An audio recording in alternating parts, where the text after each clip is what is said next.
So 96kHz.de, we are coming to the TubeTech hardware section. I'm here with Jasper from TubeTech, of course. Denmark. And here's all the fine stuff in blue, like we know from TubeTech. And yeah, please, what's going on here? What do you have for us on the Musikmesse? Well, I mean, we have, as with TubeTech, we have 25-year birthday this year, and you know, a lot of the stuff are not new, but it's high quality, and the quality kind of continues through whatever happens on the DAW business. This goes along because it's built to be good sound quality, and it's built to be a lasting thing that will work with you for what you do in mixing or recording, and that won't change. So a lot of, I mean, these are not old units, but most of these units are at least like 4, 6, maybe 8 years old, and our old classic EQs, which we don't have here, and the CL1B, the standard compressor, that's the one that's 25-year-old. The program EQ is 25-year-old this year, and the CL1B is 23 years old. Okay, what's good remains in the business, huh? What is new from us is this, but it's only new in the way that we made modules, and we made it to a size that for many home studios it's more convenient not to have the big units. But the very important thing about the modules is that it's the same quality. There's no drawback in quality. This is exactly this EQ is an exact copy of the PE1C that was called PE1A in the beginning. That's the one that has 25-year anniversary. But then we have two other modules. We have the compressor, which is a CL1B that is changed a little. The reason that we started changing them is, as a matter of fact, that John Peterson, who's a designer of TubeTech, he wants the CL1 to be exact the same, and the problem is that it's an optical compressor, and the optical element that's in the CL1B is not made anymore. Oh. That could be a disaster, but he bought all of them. He bought 16,000. So is it the T4, the legendary, or is it another element, like in the LA2A? I don't know the name of the element. He will know that, but it's just a tiny little. No, it's not. Yeah, it's vintage now because it's not made anymore. But it's just an optical, you know, that with a light sensor resistance. That, like it's used in all those.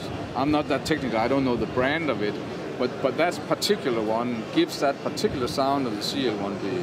But what we did for this, we chose another one to sound the same, but we wanted it to be a little more smooth on quick transients like snare drum, because the CL1B, that's the only thing that you could have a small problem with the CL1B if you have a very tight transient, because it kicks in pretty hard, and there's a limit to how fast an optical element can be, so you'll have an overshoot.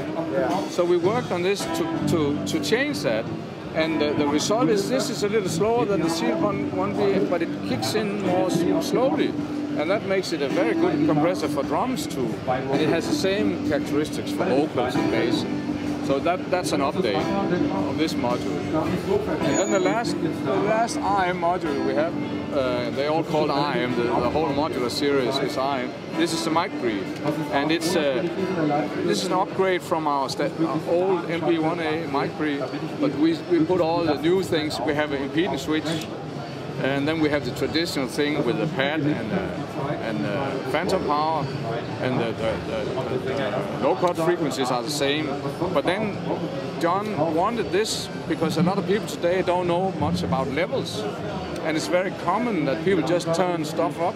So he wanted to have higher headroom, and doing the higher headroom, he changed some impedance stuff around some of the connectors, some of the switches, and that improved the sound of this. So this is, as a matter of fact, the best sounding TubeTech preamp that we ever made, and it's like 15% better than the other one. Wow. And that is a very good sounding mic. So which price range is this? I don't know the euro prices, but in Danish kroner, it's all priced the same, around 11,000 kroner, which is expensive compared to 500 series modules. Like many times double up for what the price range in most 500 series modules is. But there's also a reason that we didn't do 500 series, because doing circuits like this, the tubes, they take a lot of high voltage. So the 500 series only have plus minus 16 volts, and they don't have that enormous amount of power. So if you had to get those voltages from the 500 series, it would take a very wide module and it would suck out all the power out of it. So it's kind of impossible to make it for that quality.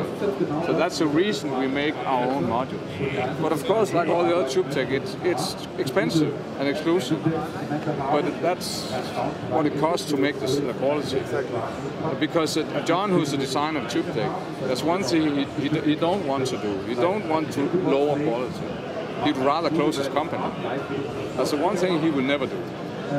So that's also the backbone of what he does in his designs. He does it for the purpose of making it sound right, and it's done right, and we don't cheat on any things. We don't make half-price units in green color and stuff like that. Always tube, always the real deal. That's a problem, and if we can't make a living of that, we'll find something else. Luckily, it's going okay again. Good philosophy. We just came from SoftTube, who made a plug-in ratio of the tube tech. The CL1B, yeah, the classic CL1B. Yeah, there are plans to make it as a plug-in. Oh, they have done that. They're already there. Yeah. Oh, okay. No comments. No, there are no plans. I mean, that's no secret. Our purpose. I mean, the SoftTube guys did a fantastic job, and native CL1B sounded very good. Of course, we use the real stuff, and there's something happening in my mind when you compare digital processing that is modeling the analog stuff. It is close, but not the real thing.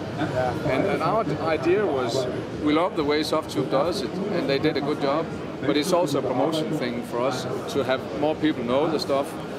And for now, we don't have any plans of doing. We don't want all the tube techs to be software. That's not our plan. No, so you don't fear the competition, because you still have to. We don't have we believe that for us it's also an educational thing, that a lot of the young, new people who start very early working with music, they need to find out the character of what we do, and then it's kind of a good thing for us to have the plug-in for that purpose, and then get people's mind open for the real stuff.